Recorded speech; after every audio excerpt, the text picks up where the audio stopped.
Hare Krishna.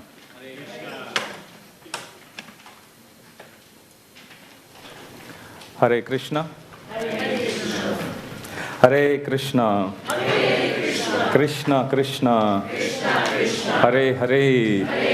Hare Rama. Hare Rama. Rama Rama. Hare Hare. Jagat Guru Srila Prabhupada ki. Let's offer our prayers. Om Namo Bhagavate Vasudevaya. Om Namo Bhagavate Vasudevaya. Om Namo Bhagavate Vasudevaya.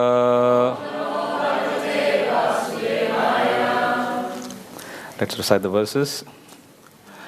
Karpanya dosho pahata svabhava pritchami tvam dharma samudachetaha yachreyasya nischitam bruhi tanme sishyaste hamshadi mam tvam prapannam dehinosmin yata dehe kaumaram yauvanam jara tata dehantara praptir dhirastatra namuyati neha vikramanashosti pratyavayo na vidyate swalpam api asya dharmasya trayate mahato bhayat dhyayato visayan pumsa sangaste shupajayate sangat sanjayate kama Kamat krodho bijayate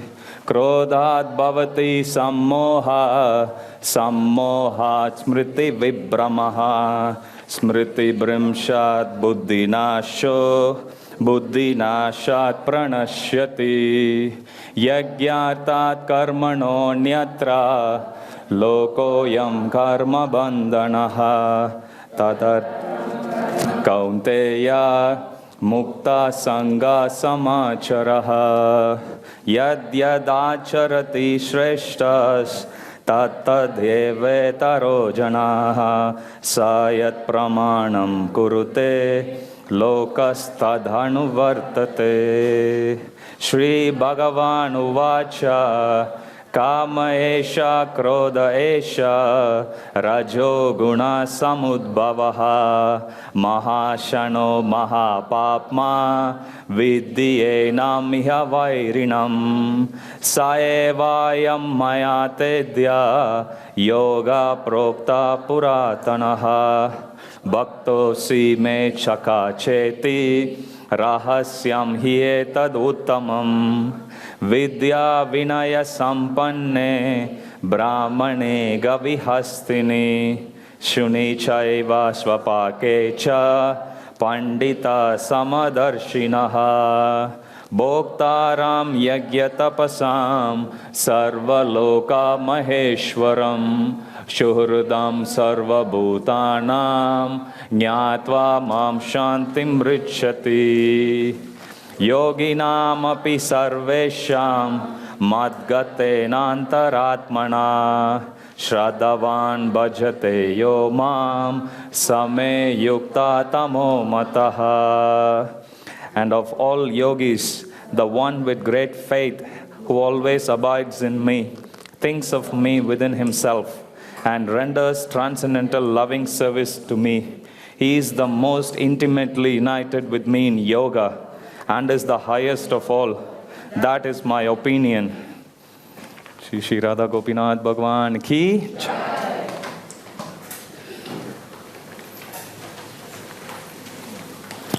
Did you announce your room?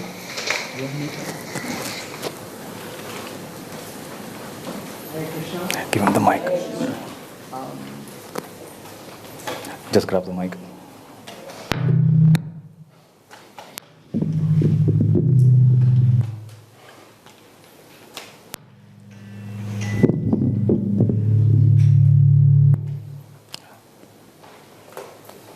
That's because of that. For devotees in Mayapur TV.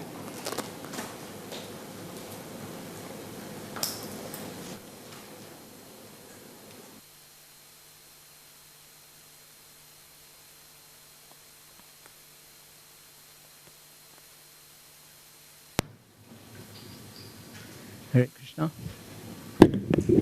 Hare Krishna. Hare Krishna. Thank you, everyone.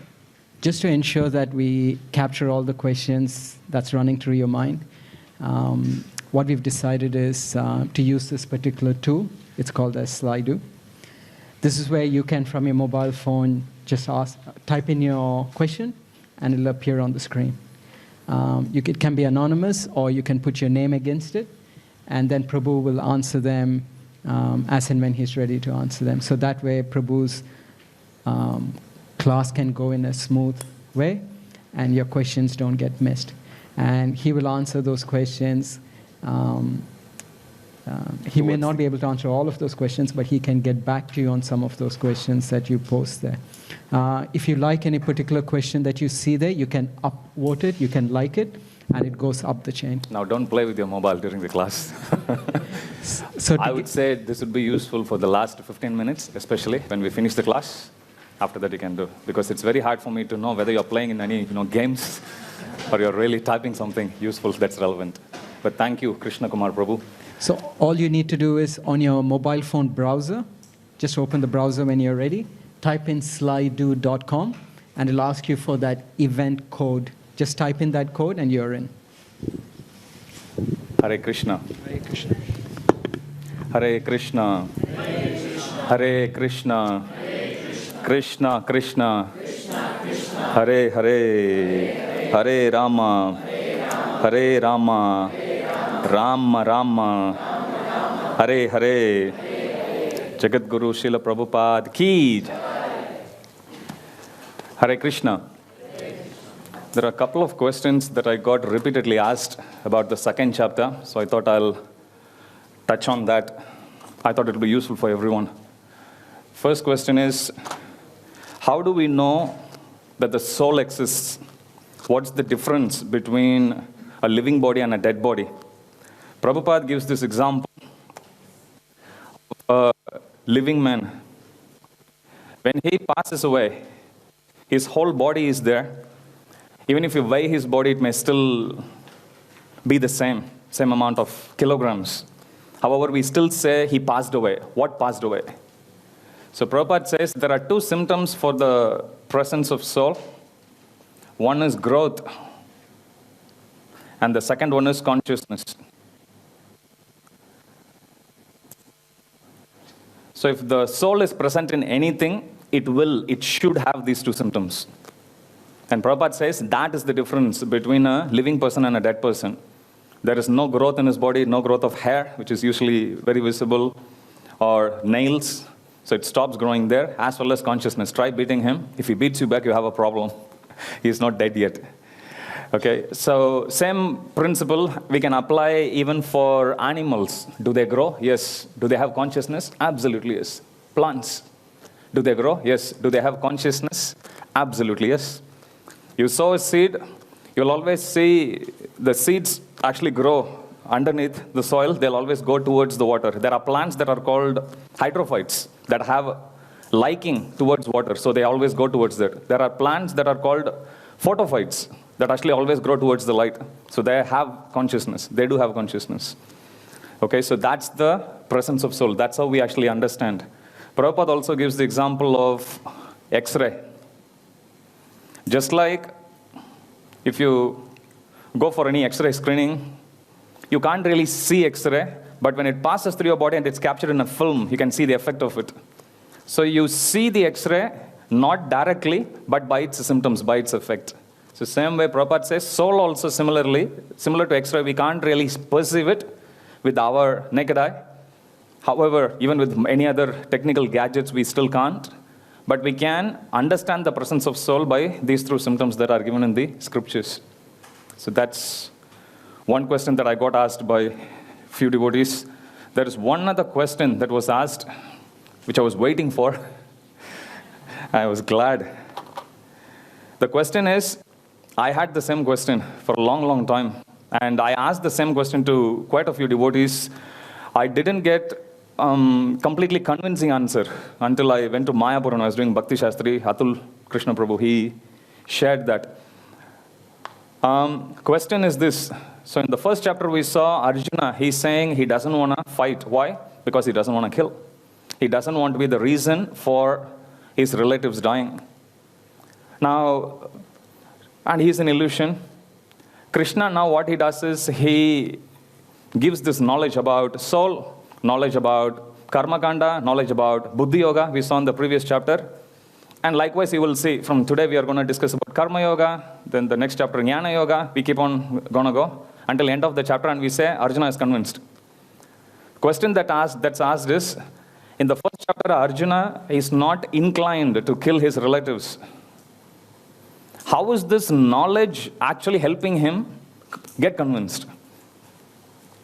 Okay, yes, we are not the body, we are the soul. But does that mean because you are not the body, you are the soul, Arjuna has to kill now? How is that going to mitigate his suffering? You get the question?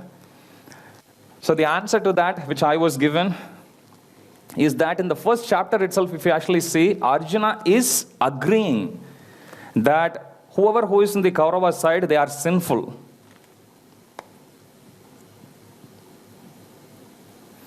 Let me see all those who have come to please the evil-minded son of Dhritarashtra. Remember, verse 24-25 we saw. He understands that. He also understands that they are all aggressors. And somebody who has gone through Vedic Gurukul, he will understand what awaits people who are sinful and what awaits those who are aggressors, especially those who abuse their power, who try to overpower people who are much, much less powerful than them in a very, very unfair means, breaking all the moral codes, all sort of principles they break. So what awaits them? Prabhupada says in Vedic culture, for a person who is sinful, death punishment was actually given as a solution. And Prabhupada, the way how he explains is that, unlike modern days where most of the culture, they have completely avoided death sentence, death penalty, it's a completely different discussion.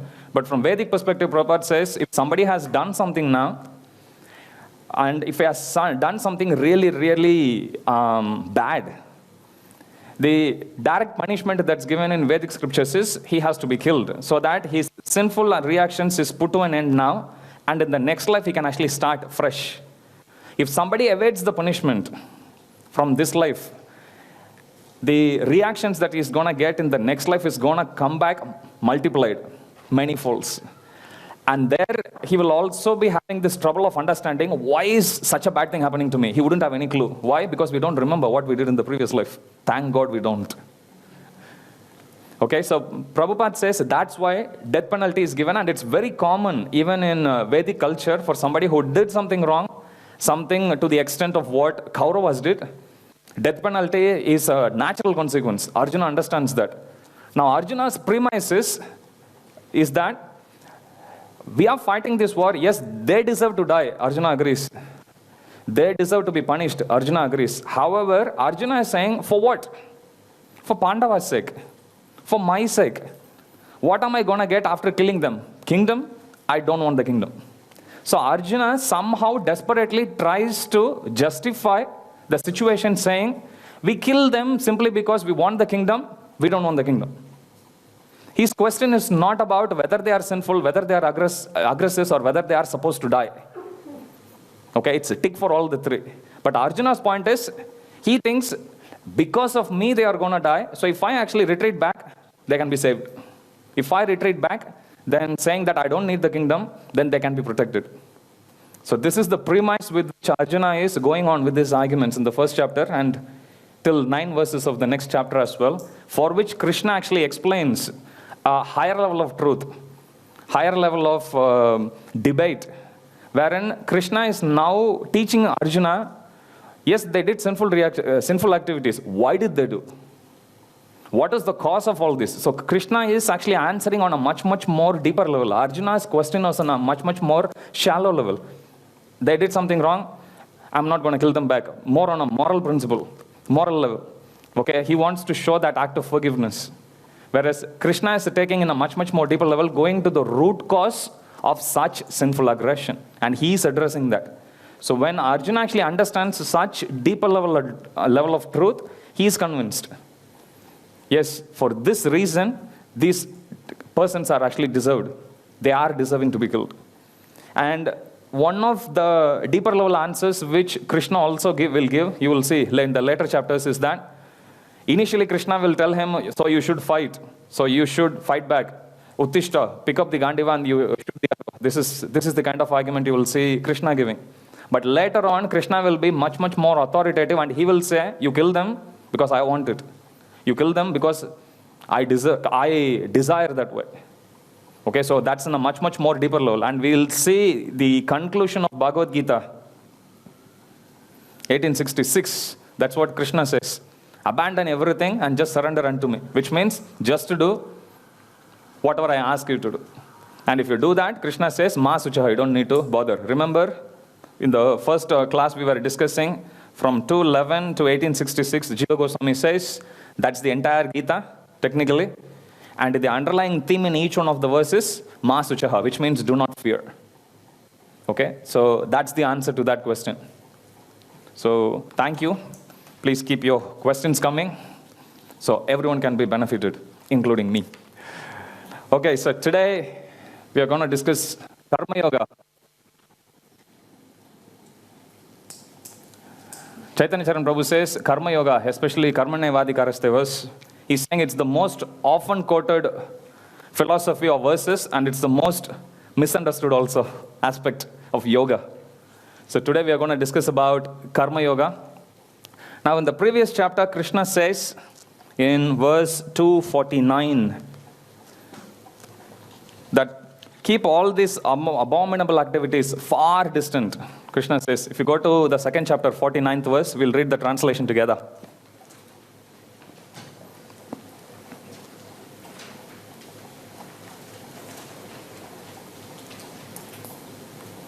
Ready?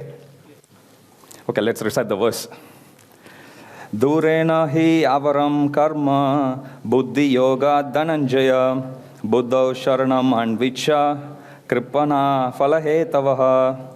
O Dhananjaya, keep all abominable activities far distant by devotional service, and in that consciousness surrender unto the Lord. Those who want to enjoy the fruits of their work are misers.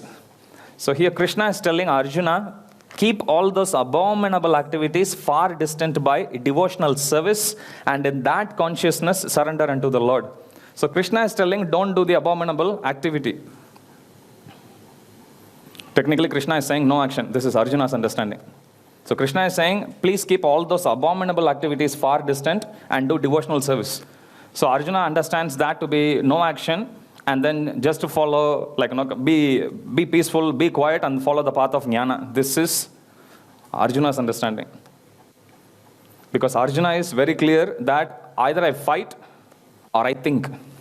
Either I fight or I meditate. What Krishna is telling is, do both. So Krishna will explain in this chapter how in the process of Karma Yoga, there is an aspect of knowledge. If you remember, Buddhi Yoga, in the previous chapter also we were discussing, it has three aspects to it. One is the knowledge, that we are not the body, we are the soul. There is a higher level of truth. So that's the first aspect. Second aspect is, you need to do some activity as a matter of duty. And the third aspect to it, be detached.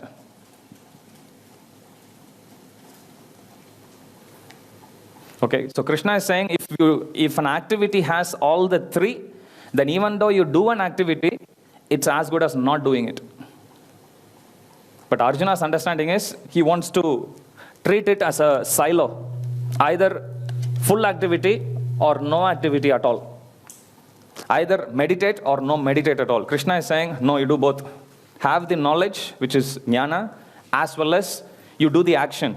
Now, no action here refers to, in the Bhagavad Gita parlance, action means anything that brings you karma back. But if you do an activity with all these three aspects, then even though you do an action, it won't bring you any consequences back. In other words, that's how we do devotional service. We understand Krishna as the Supreme Lord. We do our duty as given by our authorities, Jagat Guru Srila Prabhupada and all our local authorities, and we remain detached to the results. We don't stake any claim to whatever that comes out of that activity. So if these three actions or these three aspects are ticked, then it is called Karma Yoga, then it's called a devotional service. So this is what Krishna explained it to Arjuna in the previous chapter, especially verse 39 to 53. But Arjuna understood, especially from that verse 249, that Krishna is asking me, keep all the abominable activities far away, which means he's thinking fighting is the abominable activity, so I won't fight.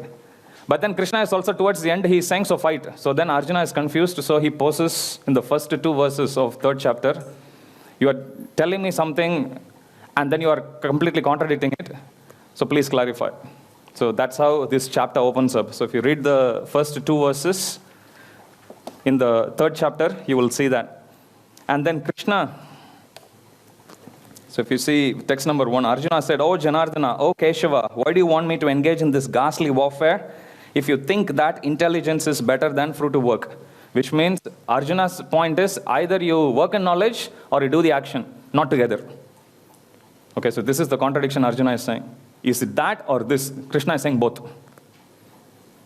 So in the 2nd verse, Arjuna elaborates on that. My intelligence is bewildered by your equivocal. Equivocal means ambiguous instructions. Therefore, please tell me decisively which will be most beneficial for me.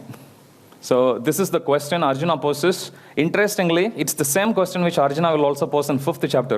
If you read the title for the 5th chapter, it will say Karma Yoga, Action in Krishna Consciousness. And it will also open up with very similar setting. But there is a difference we'll discuss when we go to 5th chapter.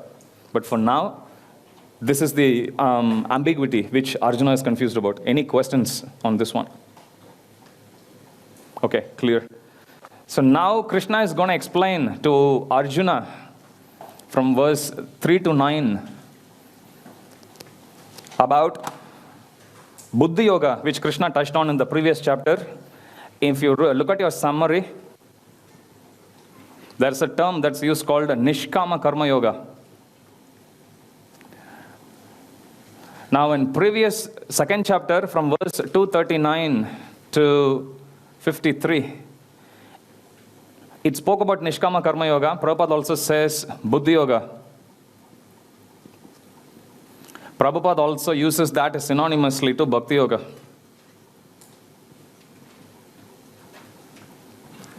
Now Prabhupada, if you see how he writes the purports, he cuts to the chase. Generally, how does the ladder goes? So there is Karma Kanda, there is Karma Yoga, there is Jnana Yoga, there is Ashtanga Yoga or Hatha Yoga, and there is Bhakti Yoga. So this is how it goes, the hierarchy goes. Krishna touched on Karma Kanda first in verse 231 to 39. And then Krishna next touched on Karma Yoga. Now Krishna touched on Nishkama Karma Yoga, which Prabhupada translates as Bhakti Yoga. They both are same, but they are different also. Same because both of them tick all the 3 boxes. We saw work and knowledge, work as duty, be detached to results. But there is one subtle difference which Prabhupada doesn't focus on. We don't need to, but I'm saying just the technicality. So when you see in your summary it says Nishkama Karma Yoga, if at all a confusion comes between, is there any difference between these two? There is only one difference technically.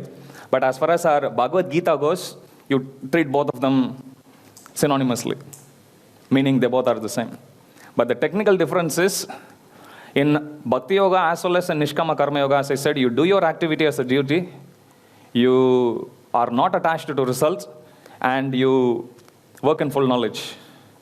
The difference is, I'll tell you like a slogan, Nishkamis or not Nishkarmis. Or not Nishkarmi. Nishkami means one who has no desire. So that's Nishkama Karma Yoga. Kama means desire. Nishkama means no desire for results. Karma Yoga, easy. So same way here, Nishkami. So he has no desire. However, it says Nishkamis or not Nishkarmi. Karmi means, however, he is attached to doing certain type of activity. For example, somebody may actually say, I'll just sweep the temple. And that's all I'm going to do. Or I'm going to do one particular activity which comes very natural to me, and that's all I'm going to do. I'm not going to try anything else. I don't care what other senior devotees ask me to do. I don't care what anyone else wants me to do. I'm just going to do only one thing. It's not wrong if that's what your authority actually asks you to do. You see this beautiful art? Akhileshwar Prabhu. Put your hand up. Devotees don't know about you. He's a digital artist. Beautiful art. So, how long did it take for you to draw that? 10 minutes. So today morning he was doing, when devotees were sweeping the floor, he was drawing that. So I'm saying some devotees are endowed with a certain special skill, which we take it as a devotional service. But technically, Prabhupada says, as devotees, we should know everything about something and something about everything. Which means we need to be expert in certain areas, but we should be open to do anything, as and when Krishna actually gives us any new service. However, Nishkam is, technically they have that issue, which is, they are not attached to results, but they are attached to doing a certain type of activity alone. Understand? Even if Krishna comes and tells them, or even if authority comes and tells them, you have to do, maybe, you try sweeping it. No, I don't want to do. Have you come across a situation or devotees like that? Yes. Okay. Have you? That was a resounding yes. Okay. Let me ask you a personal question. Have you felt like that? Yes. Exactly.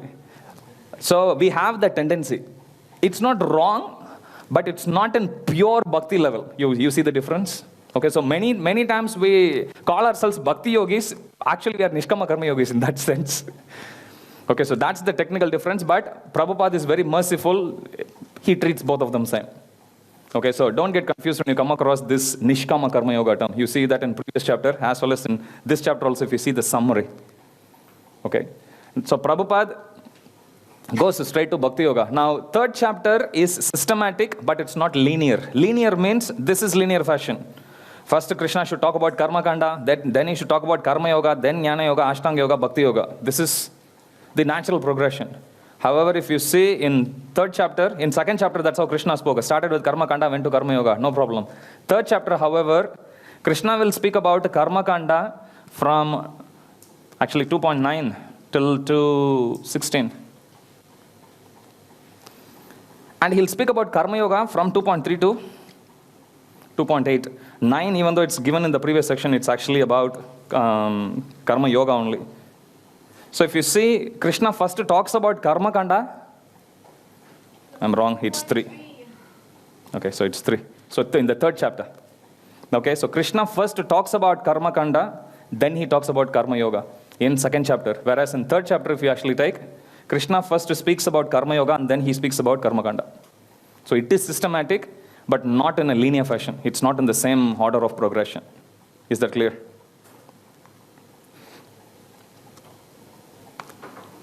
So from verse 3 till 9, Krishna is actually talking about exactly same thing what he discussed in the previous chapter, which is do your activities, don't be attached to result, do it as a matter of duty, and do it with knowledge. That's the summary of verse 3.3 to 3.9. Now let's move to the next section, which is Nishkama Karma Yoga, 3.3 to 3.9. Krishna recommends Nishkama Karma Yoga, work combined with knowledge and detachment. The fruit of that work should be offered for the satisfaction of Vishnu. Nishkama Karma Yoga allows the soul who is active by nature to be purified through his detached activities.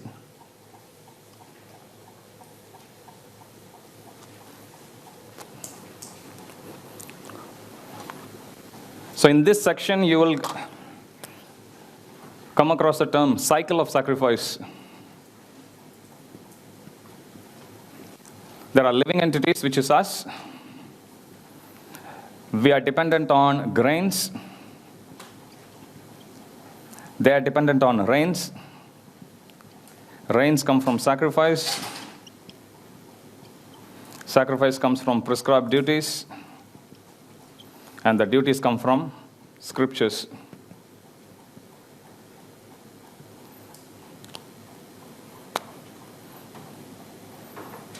So this is the cycle.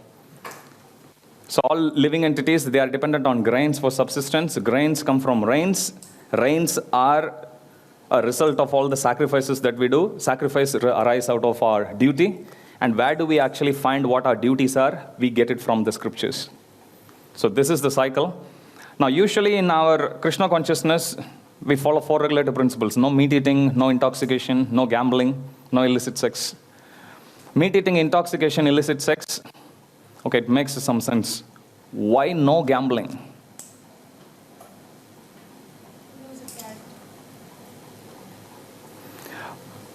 Why no gambling? If you look at, sorry?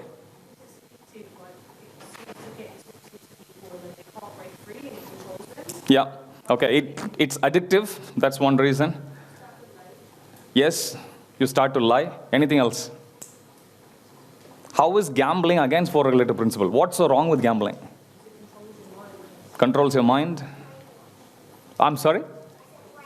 Brainwash, yes. From the youngest participant, yes. I'm sorry? Attachment to result.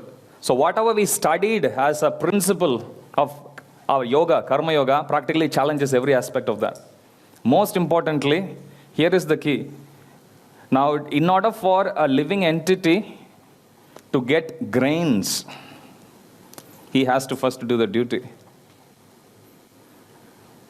Through duty you do sacrifice. Sacrifice brings rain. Rain actually gives grain. And grain is in turn actually consumed by the living entities. In other words, there is no shortcut to actually go and get the grains, skipping all these, the other 3. So gambling challenges the very ecosystem with which a jiva is supposed to live with this world in harmony with the other aspects of this world, in harmony with the other living entities in order to subsist, which is grain. We tend to think that we own this planet. But scriptures actually teach us, no, it doesn't work like that. You need to first do our duty, and then through the duties you actually do the sacrifice. When you do the sacrifice, you get the rains. And as a result of that, you are actually going to get the vegetation from where you are going to get the food, and that's how you are going to feed. Now, if you take gambling, what does it teach? You just give little input and you get maximum output. At least it promises, which means it is encouraging us to break the cycle and go directly there, directly to the result. There is no sacrifice, there is no duty, there is no rain, there is no grain. Okay? That is why in Krishna consciousness we say, stay away from gambling. Now there is one other benefit that's actually given as a matter of sacrifice. It purifies us. Krishna has got 3 qualities which is listed. Actually, he has many qualities, 64 qualities. 3 of them are actually listed in Nectar of Devotion by Rupa Goswami. He uses these 3 qualities to differentiate Krishna even from Lord Vishnu, even from any other forms of Supreme Personality of Godhead. Okay. First one he calls Sadgunadi Kartatvam. It's a long term. You don't need to make a note. Sadgunadi Kartatvam, which means Krishna has got nothing to do with the creation of this material world at all. Krishna creates in spiritual world, he just enjoys in spiritual world. He doesn't come in direct contact with anything material at all. So that's the first quality. Brahma Rudradi Mohanam. He puts everyone else in illusion, including Brahma, Shiva, Balaram, everyone. Third aspect is very important, which is very relevant here. Bhakta Prarabdha Vidvamsam. Bhakta Prarabdha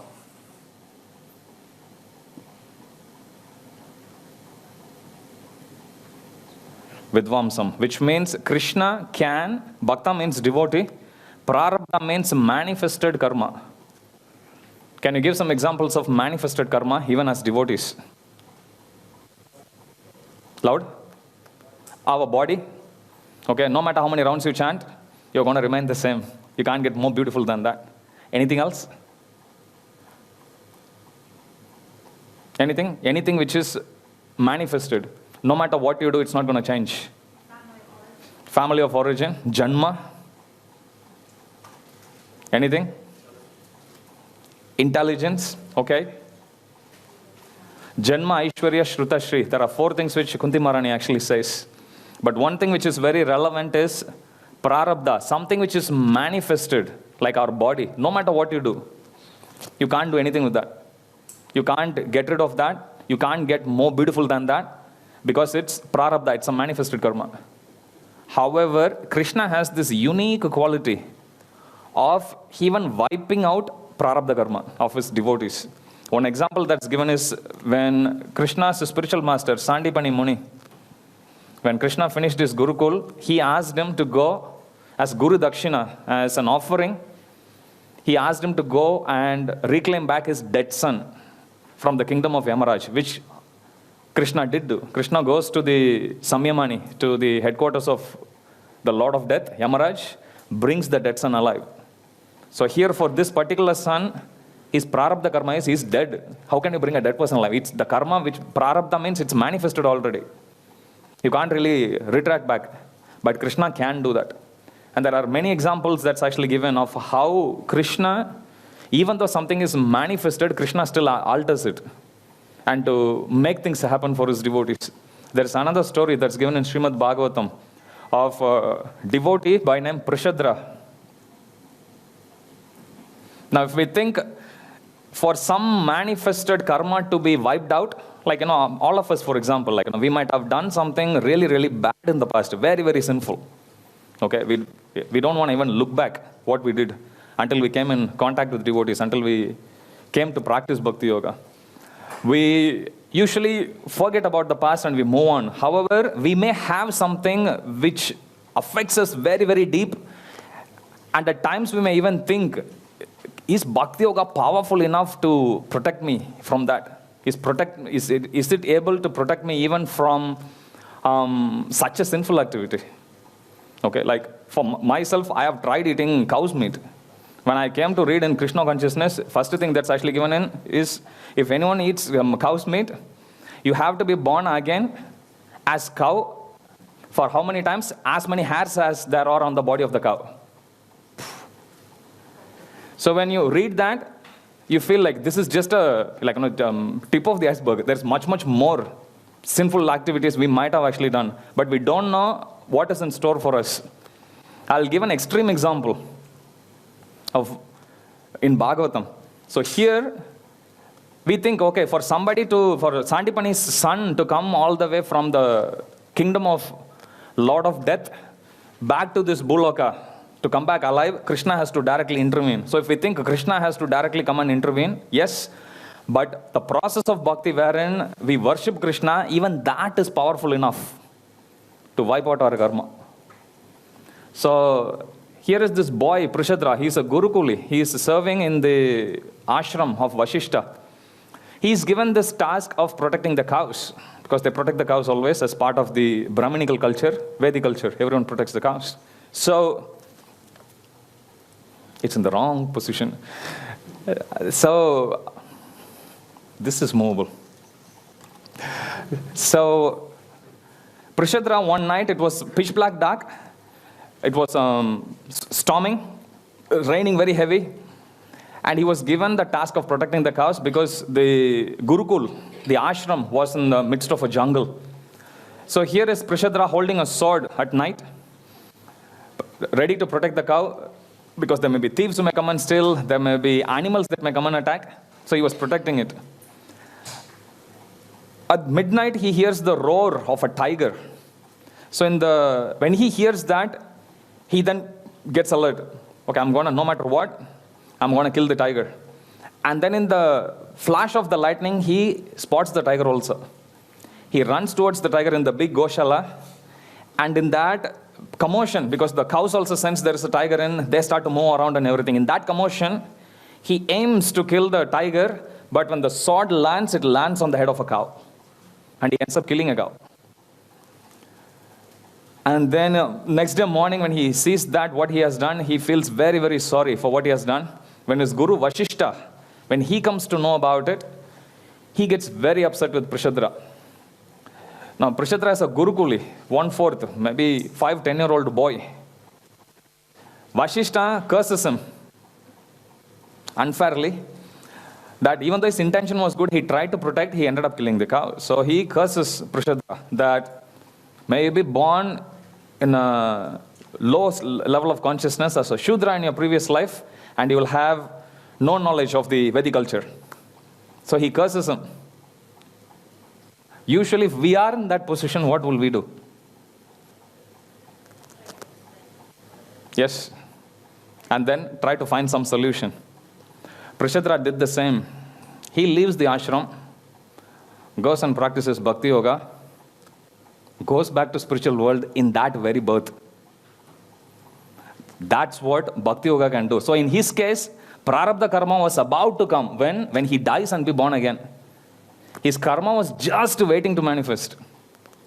However, he is intelligent. He takes to the process of chanting, practices bhakti yoga, and then in that very life, because the condition of the curse is, once you die, in the next birth when you are born, you will be born in such a low level of consciousness. He didn't wait to die.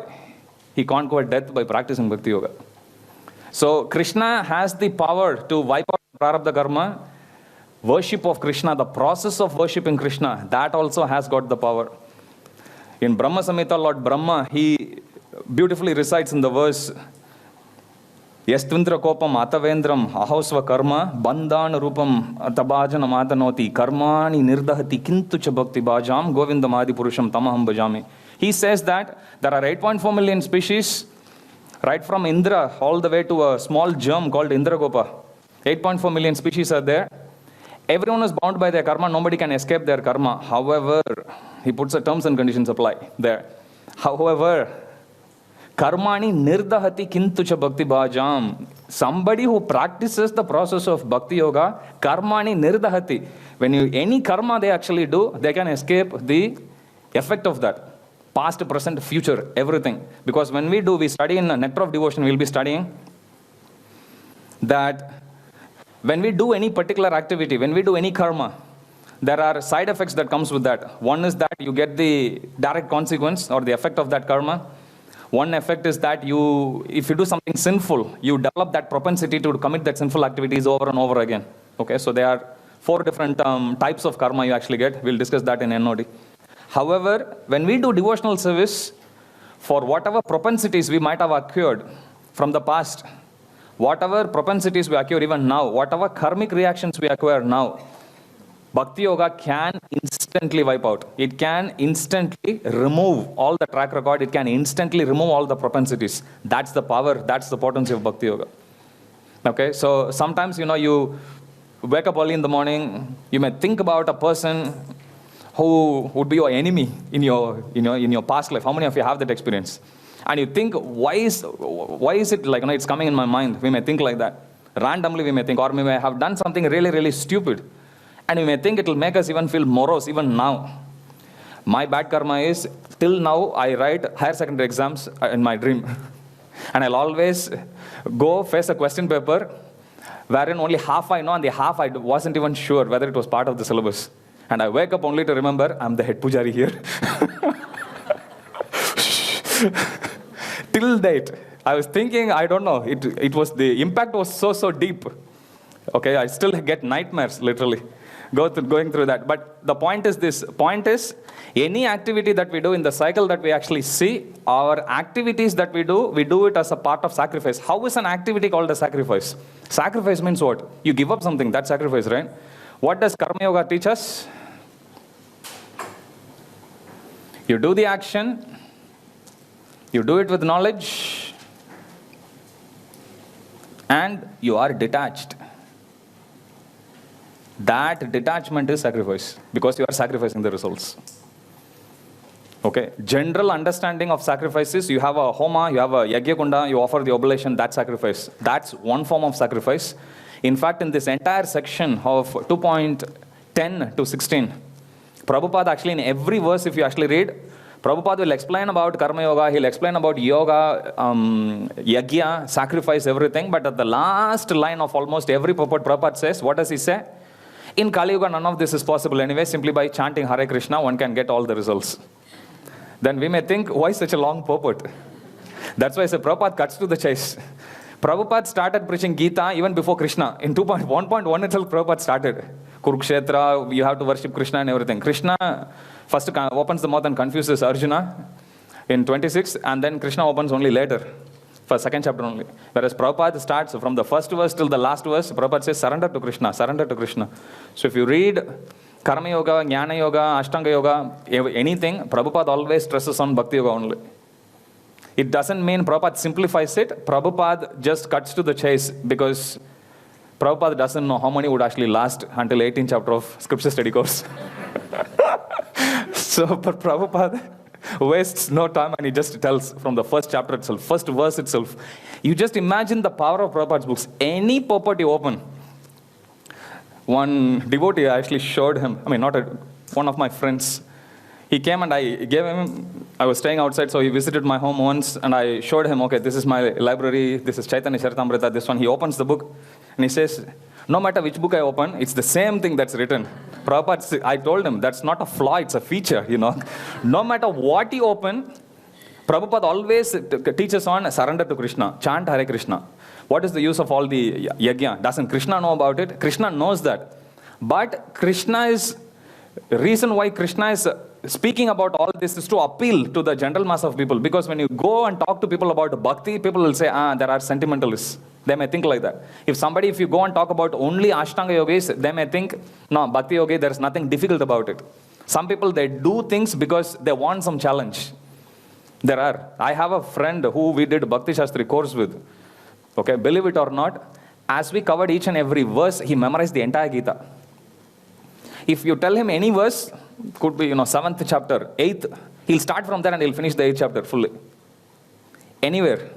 He can even go reverse order also. Sometimes I think something is wrong with him, maybe psychologically. But some people take the challenge. They don't want to take things easy. They don't want easy things, or things come to them in an easy way. They don't want that. Okay, so the beauty of karma yoga is you do an activity, you do it with the knowledge, but you are detached. You are not attached to the results of the activity that you do at all. And because you are detached, it is called sacrifice, it is called yajna. Because of this is a yajna, you get all the benefits of doing a yajna, which is it purifies us, it gives us a new life, it helps us actually build bhakti, it helps us develop love and devotion to the Supreme Personality of Godhead. So simply by doing all this, we will go back to the spiritual world. Karma Yoga, Prabhupada explains in the purport, if you see in the cycle of sacrifice, Prabhupada says, the beauty of Vedic culture is, it will make our current life in this material world comfortable. In fact, in one purport, Prabhupada goes to the extent of saying, at least to get rains, please chant Hare Krishna. Prabhupada says that. Forget about going back to spiritual world, forget about feeling like spiritual, ecstatic, free from distress, forget about all that. You want food, at least chant Hare Krishna for that. Prabhupada says. Krishna, he shoots it on all directions, basically. Different strokes for different folks, so whatever appeals, Krishna speaks about everything. Okay, so Hatha yogis can read this, Karma yogis can read this, Jnana yogis can read this, of course Bhakti yogis also can.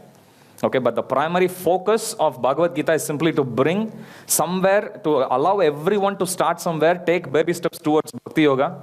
But we are devotees, so it's enough. Once I was giving a class, one devotee said, Prabhu, first 6 chapters are very difficult. So why don't we go for 6th chapter onwards? I said that's a lazy option. First study, you still follow Bhakti Yoga, but you still have to know everything. Why? Because Krishna spoke about it. Okay, there are only 700 verses which Gopinath spoke directly about himself, about the process. So might as well take that. One thing I can do personal, every verse I memorize, I usually come in front of Shri Radha Gopinath, Shri Radha Gopinath Bhagavan Ki Jai, and you can tell them also. Sometimes you come in front of Gopinath and you try, halfway you forget, Gopinath will smile. Try next time and then you have to come back, memorize it more. You can keep it much, much more personal because every verse is meant for glorifying Supreme Lord. Every verse is meant for bringing us one step closer to the Supreme Lord. Okay, so we can take it personal and we can take it in a much, much more deeper level. Okay, so that's the beauty of sacrifice. It purifies us. That's very, very important for us to understand. Good question.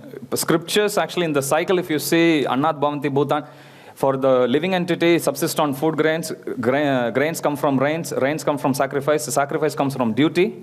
But in order for us to understand what is our duty, you need to study scriptures. Okay, so whoever who is following even Karma Yoga, strictly as a Karma Yogi, still they are following the scriptures, which are words of the Supreme Lord. So it's still devotional service, not in the purest form. As I said last week, whenever you come across this word yoga, which means it is connected to Krishna already. Okay, and here we are, Jiva, tiny little Jiva. So this process is called yoga. Now, when you do this process simply on the basis of doing your activities, now you can do this even without any love. In fact, Karma Yogi's strictest definition is, or going by the term itself is, they are not attached to Krishna at all. They don't even want bhakti at all. They are not interested to offer any sacrifice, nothing. The motive of them giving up the results, this is Karma Yogi by definition. The sole reason why they give up the results, the sole reason why they are detached is by following, because before becoming a Karma Yogi, where do they start? As a Karma Kandi. So as a Karma Kandi, they do an activity, they get the results, but they are understanding, they come to the understanding that by getting the results, I'm not getting results only for enjoyment, there is also some catch that comes with that. And if you read Krishna book, you read Bhagavatam, anybody who followed Karma Kanda, there will always be a catch. Okay, they'll get some benefit, but then some side effect will be there. Okay, so in order for them to get rid of that, they realize this much, that if I take everything, I'm going to suffer. Might as well give him. So they just give. That's all. But if somehow, even if they start from there, slowly from Karma Yoga, they will come to Jnana. They will come to Ashtanga. They will come to Bhakti Yoga. Or by association, by even starting to do this way, they may come across another Bhakti Yogi. By association, they can become a Bhakti Yogi directly. But whenever, in any form of yoga, when you see this word yoga, they have started. Somehow they started. Okay, motive may still not be pure. It won't be pure. That's what I said, in the strictest sense of the term. May not be. However, their spiritual life started. And Prabhupada actually in the previous chapter, if you see, even if you do a little bit progress in this life, Prabhupada always says, if you make a 10% progress in this life in Bhakti Yoga, in next life you come, you will start from 11 onwards. So it's an eternal bank credit. You keep on doing this over and over again, you accumulate, you won't lose anything until you go back. And then you take, even if you die across multiple births, it will go on an incremental level. And eventually we go and hit 100% and we'll go back to spiritual world. Yeah, knowledge means, good question. What is the knowledge we are talking about? Oops. What is the knowledge we are talking about here? In second chapter, we saw Krishna was actually giving jnana. Jnana about what? Yes, that's the knowledge. That we are not the body, we are the soul. Body is actually temporary, soul is permanent. Everyone comes from Krishna. We are all part and parcels of Krishna. We discussed about Mayavad also. That's the knowledge which Krishna talks about in Karma Yoga. Okay, so let's move to the next section. Now somebody may say, I have been a karma yogi first, or rather Karma Kandi first, and then I became a Karma Yogi. And I'm not at all interested to achieve anything because I'm detached from it completely. So let me just go to the forest. In fact, that's the argument which Arjuna gave. Somebody may say that. So to answer them, Krishna gives the next section, which is from verse 17 to 35. You do Nishkama Karma Yoga to set some example, which means my definition, I'll give you an example. I was once distributing books in the streets. I approached a person and I gave him a book. He didn't touch the book and he says, oh, if I take it, I won't read it. I told him, if you don't take it, you will never read it. He said, that makes sense. He just took the copy. Exactly same thing Krishna also does here. Or rather, the other way around. I took it from Krishna. So here, somebody who is detached, he can do work.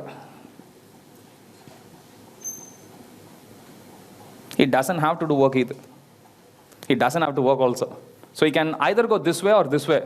So Krishna is saying, do this one because you are equally disposed to both of them. Because you are detached already. Whether you do action or no action, it doesn't matter much to you anyway. However, if you do this, it will set some good example to people. You are in an elevated level to even ready to go to the forest.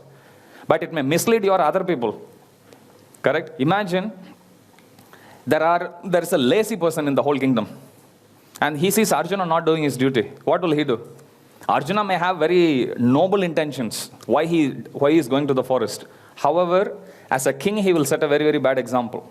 Especially given Arjuna's position is, Arjuna is saying, I'm detached, I'm not worried about the results or anything. So Krishna is saying, you have both the options. You can either do your activity, or you don't have to do your activity, because you are detached. You are not after the kingdom. Nevertheless, still do your activity. Still continue with your duty. Why? That will help other people to follow your example. Okay, so then Krishna says, Yad yad acharati sheshas. Whatever a great person follows, the whole general populace will also follow. In all of this, if you carefully observe, activity is the same, knowledge is the same, detachment is the same. However, what differentiates Karma Yoga from Bhakti Yoga? Intention. The consciousness. Here, you are doing, giving up, you are doing the activity in knowledge, you are detached simply to escape karma. Here, you do an activity with knowledge, Krishna is the Supreme Personality of Godhead, fully understanding He is the controller. However, you are doing every activity here simply to please Krishna. In scriptures, there is a story of sage Ahastya. He builds a temple for Krishna in a place called Kalahasti. He's a sage, so he can't give remuneration to his workers. So what he does is he calls two of his mates. Bharadwaj is one sage, and Vashishta. Okay, so he invites both of them and he tells them, please do whatever you can, do the best you can to support them. They are helping me with building the temple. Now Bharadwaj and Vashishta, they are not ordinary sages. They are Raj Rishis. So at the end of the day, they will make all the workers to line up. And they'll call each one. When the first person comes, they'll pick a handful of sand and they'll just pour in there. They'll ask them to cup their hands and they'll pour it. When the grains of sand gets released or gets dropped from Vashishta's or Bharadwaja's hand, it will still be grains of sand. Once it touches the cupped hands of the laborers, it will turn to gold coins. For some, each grain of sand will turn to gold coin. And for some, only half. And for some, nothing. Now the technique there is that for everyone, they'll just give a handful of sand at the end of the day. Depending on how sincere they were, productivity. This is their KPI. Their KPI will actually determine how much grains of sand get converted to gold coins. Imagine a guy spacing out the whole. Whereas if you take someone else who goes out of his way to go do everything he can, gives out his best, he gets everything in gold. Bhakti Yoga also works like that actually. Externally, all of us may count as devotees generally. But even in a devotional level, there are multiple levels also. When we look at each other, we have to see how I can actually follow the footsteps of the other devotees, how I can improve myself. What is it that I can learn from the other devotee? If we go with such a broader perspective, it's easy. We won't even look at other people's flaws, shortcomings, because everyone is good in some cases, may not be so in other cases, in other instances. However, there are always things we can learn from the other devotees. So in this pastime, it's actually given that this is exactly how our bhakti also works. How sincere we are. Everyone may be chanting. But how many of us are really putting our effort? Only time can say. But then this example is actually given for us to understand that how sincere, strict we should be in our practice of Krishna consciousness. Okay, so that's the third section, wherein Krishna explains to Arjuna that yes, you may be in the jnani level, you are ready to give up everything, go to the forest. However, you can do action, you don't have to do action. You are equal to both. However, please do the action. Why? As a king, it would set some good example for others and everyone follows. And Krishna gives a couple other examples also in that section. He gives King Janaka as one example. Janaka is also one of the 12 Mahajans. He is a father of Mother Sita. He is also one great king. He is completely detached, and yet he fulfilled all his duties as a very dutiful king. And Krishna gives example of himself. That even though he is the Supreme Personality of Godhead, he himself is also following all his duties properly.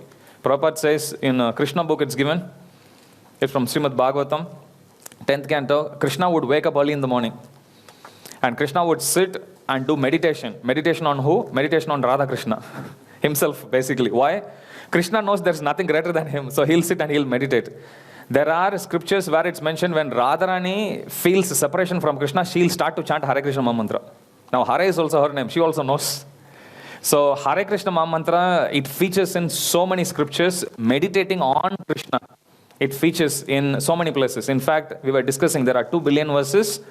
What's the father or mother of all verses? Always remember Krishna and never forget Krishna. So every activity that we do during our life as a devotee, at the time of death or even during our pastimes on this earth, we should always be remembering the Supreme Lord. Okay, so that is the final test. So we need to, any activity that we actually do should help us to prepare to go towards the Supreme Lord that way. Okay, that brings us to last section. Beware of lust. Now, Krishna in the previous section, he says, if you read the concluding verses, let's read the concluding verses of the previous section, 31 to 35.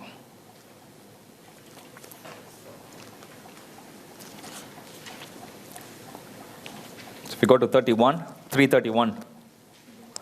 Those persons who execute their duties according to my injunctions and who follows this teaching faithfully without envy become free from the bondage of fruitive actions. But those who out of envy disregard these teachings and do not follow them regularly are to be considered bereft of all knowledge, befooled and ruined in their endeavors for perfection. Even a man of knowledge acts according to his own nature, for everyone follows the nature he has acquired from the 3 modes. What can repression accomplish? There are principles to regulate attachment and aversion pertaining to senses and their objects. One should not come under the control of such attachment and aversion because they are stumbling blocks on the path of self-realization. It is far better to discharge one's prescribed duties, even though faultily, than another's duties perfectly. Destruction in the course of performing one's own duty is better than engaging in another's duties, for to follow another's path is dangerous. Now, Krishna is giving all these beautiful instructions, and it's not the first time Arjuna is hearing all this. He has studied all this in Gurukul, remember? He has heard all of this. Still, Arjuna is still feeling the miserly weakness. And if you read the next section, let's start from 37. Arjuna said, O descendant of Vrishni, by what is one impelled to sinful acts, even unwillingly, as if engaged by force? So Arjuna's question is simple. I have heard all this. I know all this. Still, I'm not able to do. What is it that's actually pushing me away from doing my duty as a Kshatriya? Because Krishna has already mentioned about it in the previous verse. It is far better to discharge one's prescribed duty, even though faultily, than another one's perfectly. So Arjuna's point is, I'm hearing all of what you're saying. It makes perfect sense. However, there is something in me that's pulling me away from doing this duty. What is it? I don't want to be pulled away like that. I want to do, but still I can't. We get this feeling, right? When you are, 4:30 alarm goes off. I say this, one of my friends used to tell me, night time you have very tough time sleeping. You try to sleep in a perfect position. Slightly you turn, you lose sleep. Somebody opens the door, you lose sleep. He says, however, early in the morning, it doesn't matter what position you are in. It's hard not to sleep. You sit with japa, you'll sleep. Okay. Alarm will go off. In my room, every whole ashram will wake up. I won't. So it's like that. So what is it that's actually pulling us? We want to do, we want to get up, but we can't. Why? Krishna is giving this answer in 37. The Supreme Personality of Godhead said, it is lust only, Arjuna, which is born in contact with the material mode of passion and later transformed into wrath, and which is the all-devouring sinful enemy in this world. We discussed about this in the previous chapter also. What are the 3 gateways to hell? Lust, anger, and greed. And what's their relationship? Lust, when it's unfulfilled, leads to anger. And the same lust, when it gets fulfilled, it leads to greed. Now, Krishna says in this chapter, the whole reason, Arjuna, why, as I said, lust in the Vedic sense, it's used for extreme attachment towards anything.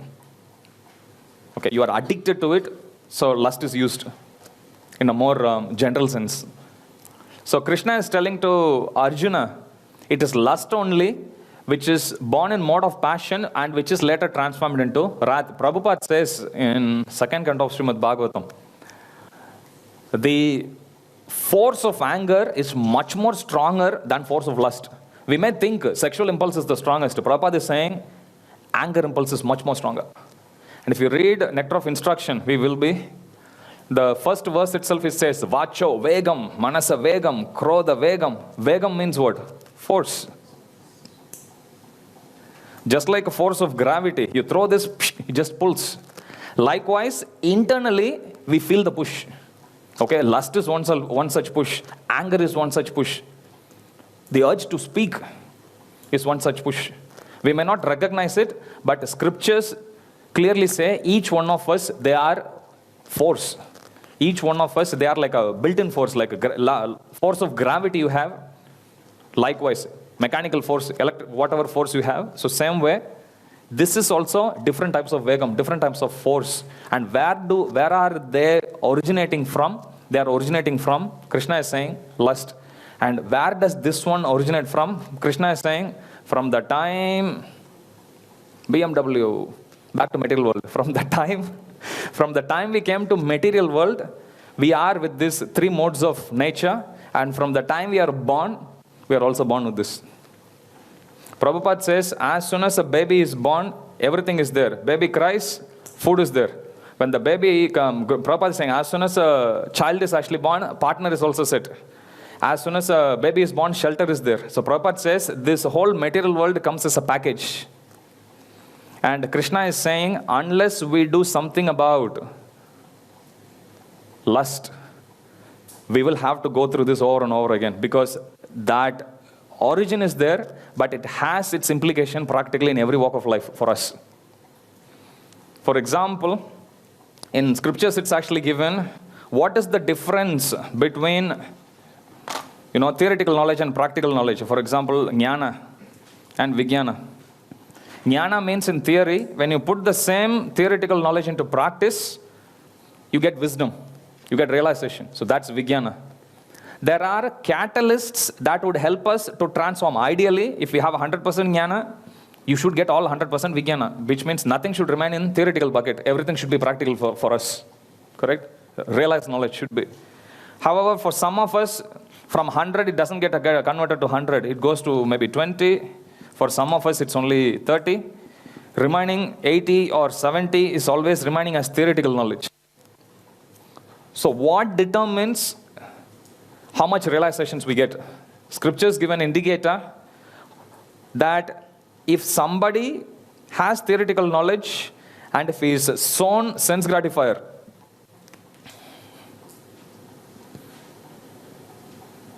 then he'll get 0% vijnana. To the extent we try to curb that sense gratifying propensity, to sacrifice that, to lead a clean life, to follow the 4 regulative principles, to that extent, our jnana or theoretical knowledge will get transformed to vijnana. Does that make sense? Because we have only so much amount of inspiration. If you lose all of that, I asked this question once to Bhakti Rasamrita Maharaj.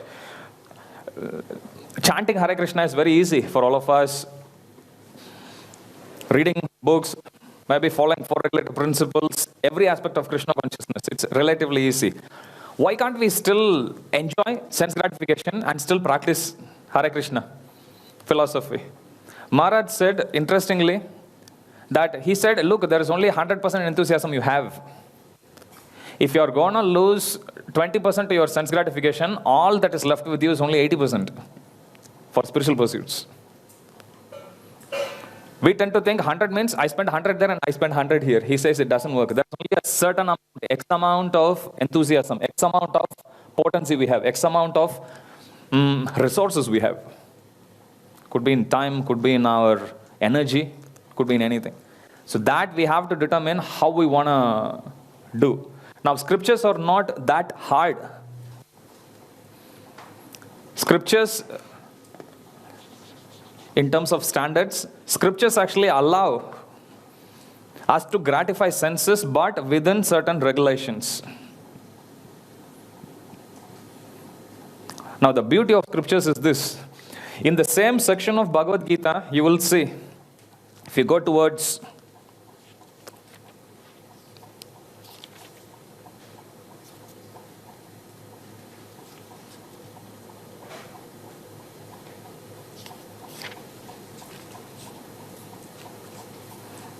I remember the verse, but I don't remember the number. Dushpurena Nalenacha. Oh yeah, it's the 39th verse. Thus the wise living entity's pure consciousness becomes covered by his eternal enemy in the form of lust, which is never satisfied and which burns like a fire. Which means, Krishna is saying, idealists, stay away from sense gratification. Don't go there at all. However, we also see Krishna later in Bhagavad Gita, Krishna says, Dharma viruddho bhuteshu kamosmi bharata rishabha. I am the sex life, but in accordance to the regulative principles. On one hand, Krishna is saying, if you try to fulfill, if you try to satisfy the desires that you actually have, then it's going to keep on devouring more and more and more. The fire is going to keep on growing more and more and more. You can't get free from it. But on the other hand, Krishna is saying, yes, even though it looks like it's implicating you, but I am that. How can, it sounds very contradictory. On one hand, Krishna is saying, don't do it. But on the other hand, he is saying, I approve it. Now, the beauty of Krishna consciousness is, it allows us to still gratify our senses, but within certain parameters. If the same senses are gratified without any rule and regulation, yes, then the propensity keeps on growing. However, if the same senses are gratified in accordance with the religious principles, then even without any extra endeavor, the propensity will go low. Okay, that's the key. So, in every way, be it practicing Krishna consciousness as a pure spiritual activity, or even due to our conditioning, we do things because Prabhupada says anybody who is born in this world, yes, there is a certain need, emotional need. Likewise, they have a certain need to gratify the senses. Everyone. We have to eat, we have to sleep. There are different activities that we do. However, if we do that in accordance with the regulation, then even though the senses are gratified, because we are still following the rules and regulations, the propensity will go. Even with our experience, we have this. Like, initially you come, first thing you would try to eat in Krishna consciousness, especially if you come from Indian background, is sweets. Now that's the last thing you go to now. Right? Over a period of time, you'll see. So same way, initially, I remember when I used to go to school, my parents used to cheat me. Just to study, finish your schooling, and then you can be happy. And then you go to uni, they say, just get your degree. And then you go find a job, and they say, just earn for some time. And I realized, until I became a brahmachari, I was never happy. So we understand that the need keeps on growing over and over and over again. However, if we practice within that rules and regulations, senses can still be satisfied, and we can still be happy. There, and Krishna, towards the end of this chapter, Krishna says, how do we conquer this lust? By deliberate spiritual intelligence. Thus knowing oneself, 43. Thus knowing oneself to be transcendental to the material senses, mind and intelligence. O mighty armed Arjuna, one should steady the mind by deliberate spiritual intelligence. Last week, if you remember, we were discussing memory is a faculty of intelligence. Where does the intelligence get the knowledge from? Scriptures. So by studying scriptures, discussing scriptures, associating with devotees, we actually gather the knowledge with which Our intelligence can be actually trained, with which we can control the restless mind. So that's the solution Krishna is giving by deliberate spiritual intelligence. And this verse will be the connection verse to the next chapter. Because next question that comes is, how are we going to get the knowledge? Who's going to give us the knowledge? So Krishna is going to elaborate that in the 4th chapter of Bhagavad Gita. Questions? Yes. Louder. From second chapter, 12th verse, we were discussing that soul is greater than intelligence is greater than mind, and mind is greater than senses, and then the body. Right? So that's the hierarchy. How do we understand that the soul is powerful than the intelligence? Is it in the purified state of the soul that the soul is powerful than the intelligence? Soul is always pure. Yes. But when we do our daily activities, it's more the mind that's doing the stuff, and it's empowering the intelligence, or the intelligence is empowering the mind. But if the soul is powerful, that happens. Okay. There are yeah. So how do we understand the soul is more powerful than intelligence? There are many ways to deal with it. I'll give you the shortest answer possible. What is the ingredients of soul? Satchidananda. Sat, Chit and Ananda. Sat is eternity. Chit is? So it has all the knowledge. Intelligence doesn't have. Intelligence has to be trained. Okay, that's the shortest answer you can think of. There's nothing silly. Yes. Actually, you know what, when we are chanting, as Prabhupada said, our main aim is to go back to Godhead. In that case, we are attached to the results. How is that pure? Good question. If you read the definition of devotion in Bhakti Rasamrita Sindhu, or Nectar of Devotion, Anya Bilashita Shunyam. So,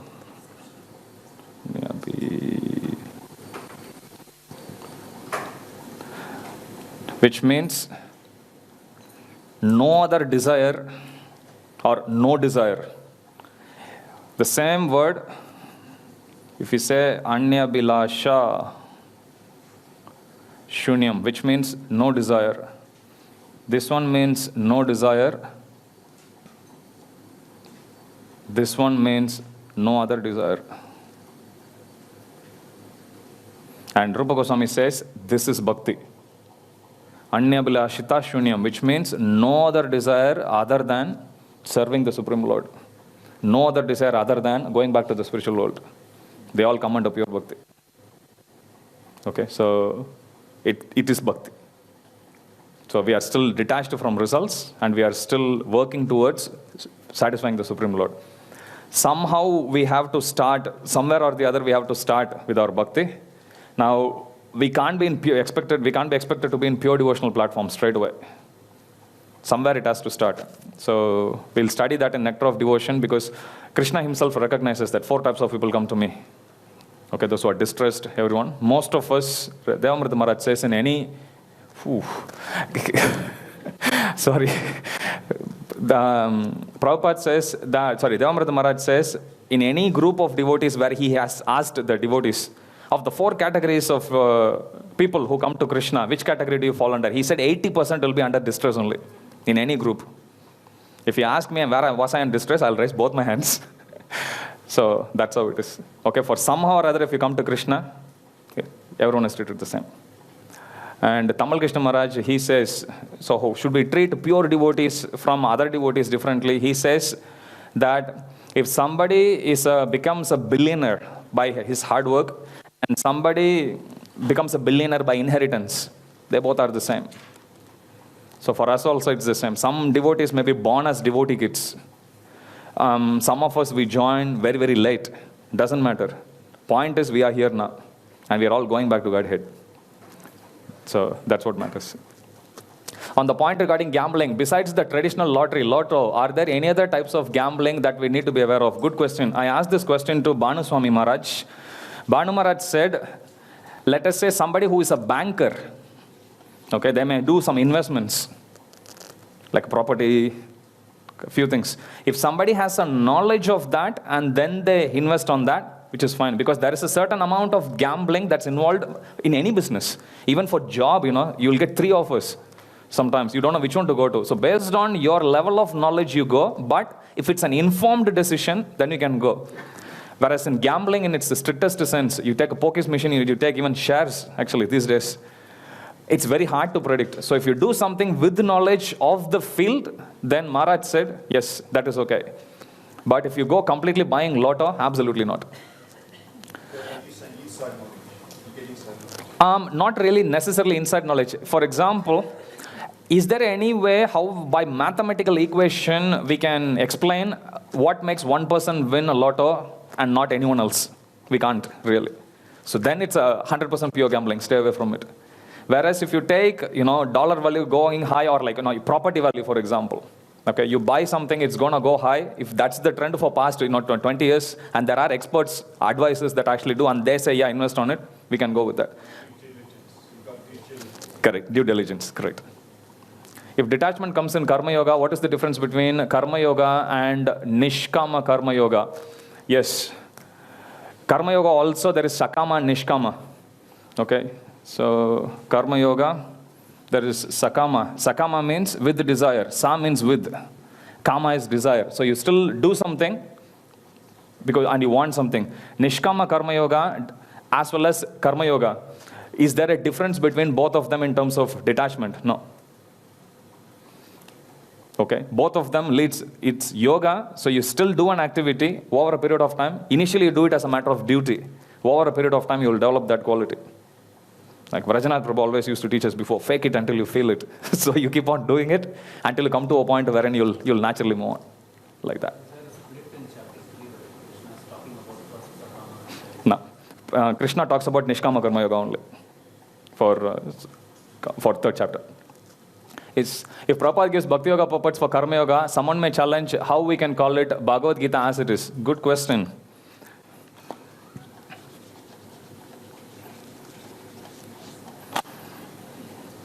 So there is a course that actually teaches you how to do agriculture. Okay, and the purpose of the course is to teach you how to make wheat. Okay, the purpose why wheat is grown is to, let's say, make bread sometimes here. So Prabhupada is not only giving this, Prabhupada is giving how to make bread also. So if there is a Karma Yoga here, Prabhupada is linking to Bhakti Yoga because that's the perfection of Karma Yoga. So Prabhupada is not just describing it on a very shallow, superficial level, just giving theoretical definition. He also gives how from Karma Yoga, a person is going to make that progression towards Bhakti Yoga. Karma Yoga in its strictest sense will not teach us how to be detached, like what Prabhu asked, how to stay away from lust, how to develop bhakti, how to develop selfless attitude. It doesn't teach any of that. But Prabhupada, by linking everything to Bhakti Yoga, because that's the end game. End game is to go back to spiritual world. So Prabhupada short circuits that straight away. Is having certificates, saving certificates or earning bank interest part of gambling. Some anonymous person asking it.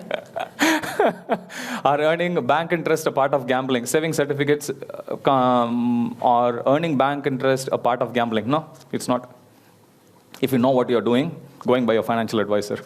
Hare Krishna Prabhuji, as we know that Sankirtan Yagya is the topmost yagya, then why do we perform fire yagya? Kindly enlighten me. Yes. Strictly speaking, it's not needed. However, Jiva Goswami says, and Prabhupada always stresses that, especially in Kali Yuga, to be able to do Bhakti Yoga, we have to make situation favorable for us. And how do we do? Prabhupada says both are required. Pancharatrik Vidhi and Bhagavad Vidhi.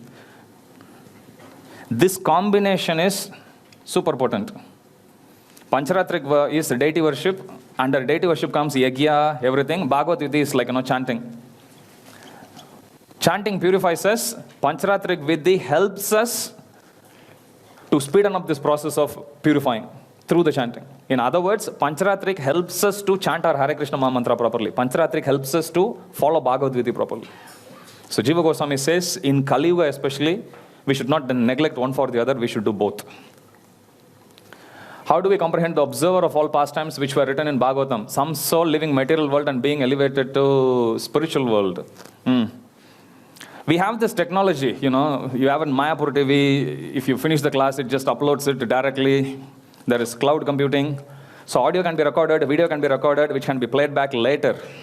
Even in these days, we are talking about Vedic times with the personalities whose potency and competence was much more greater. As I said, there are 13 witnesses for any activity that happens in this world. Nature records all of them.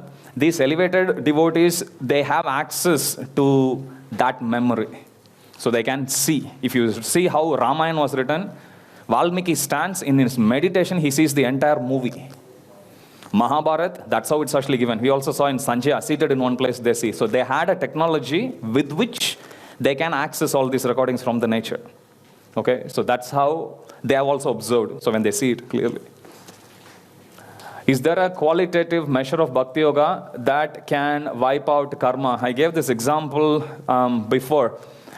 Our only qualification is we have the instruction of the spiritual master. As long as we stay in the association of devotees, we don't need to worry about whether I am in lower level, Kanishta level or an Uttama level. We don't need to bother so much. What matters is we follow 4 regulative principles, chant 16 rounds, stay in association of devotees and do devotional service, like how we are all doing.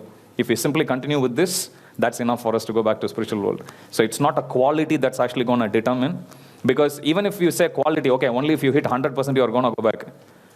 We'll resign straight away. It's too difficult. So we don't need to bother so much about it. Okay, that part we give it to Prabhupada. That part we give it to our spiritual master. They'll take care of us. Krishna will take care of us. But we try our best from our side. Lust manifests to anger when not satisfied. What are the other sources of anger? Are there any approved sources like when a parent is angry on a child? What are the other sources of anger? Krishna gives the principle. This is the principle. You want a certain outcome. If it's not happening, you are still attached to that outcome. That's when anger comes. It applies on all instances. Why is a parent getting angry with the child? For some reason.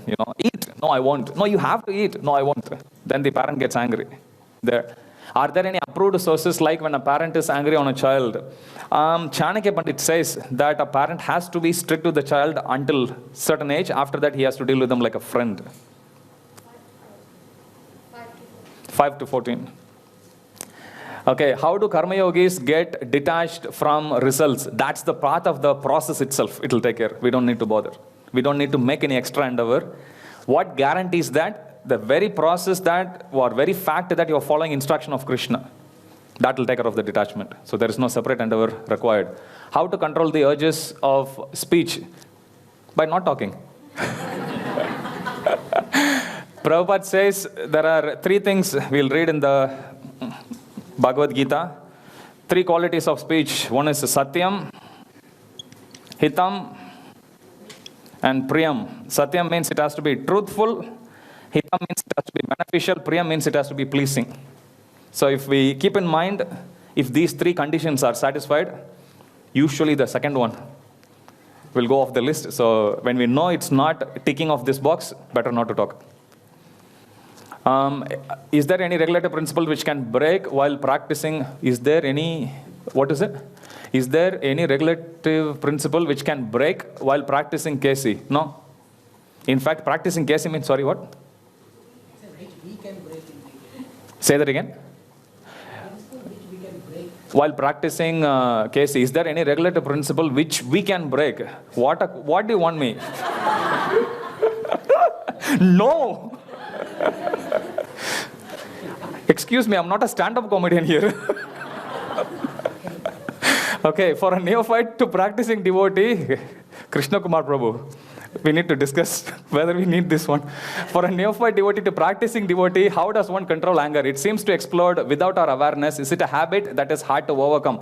Again, we don't need to endeavor ourselves to do that.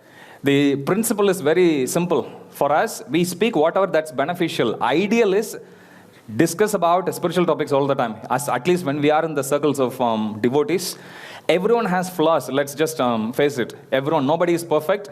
But if a devotee has only 2 good qualities, let's just focus only on that. And each one has their own anarthas to deal with, their own problems to deal with. Like, let everyone fly their own plane, as Prabhupada would say. Okay? Simply by focusing on the good qualities of people, we can stay away from succumbing to anger. Role of soul in controlling intelligence and mind. Soul, when we chant, that's the activity of the soul. Simply by chanting Hare Krishna, naturally, Krishna will come in, he will come and dance on our heart, he will come dance on our mind, and he is going to control it. We can't control the mind. Difference between Karma Kanda and Sakama Karma Yoga. Good question. Karma Kanda, you do the activity, you are attached to the activity, you are attached to the results. And it's not connected to Krishna. So you are attached to results. This is Karma Kanda. This is Karma Yoga. Here you are attached to results, here you are not. And here you are not connected to Krishna, yet here you are connected to Krishna. Should we meditate on Vishnu form per verse 262 or Krishna form? No prizes for guessing. Krishna form, but Prabhupada also says there's no difference. And second point is that we don't need to meditate again, as I was saying. Simply by chanting Hare Krishna, Krishna will descend on our memory, he'll spring up in our mind, and we can happily meditate, happily chant, and happily remember Krishna.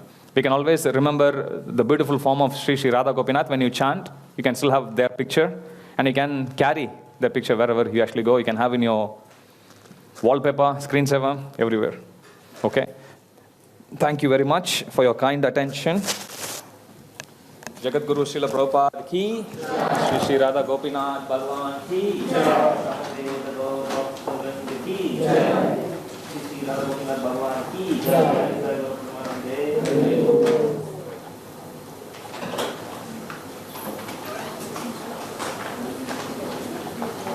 Hare Krishna, please take prasad.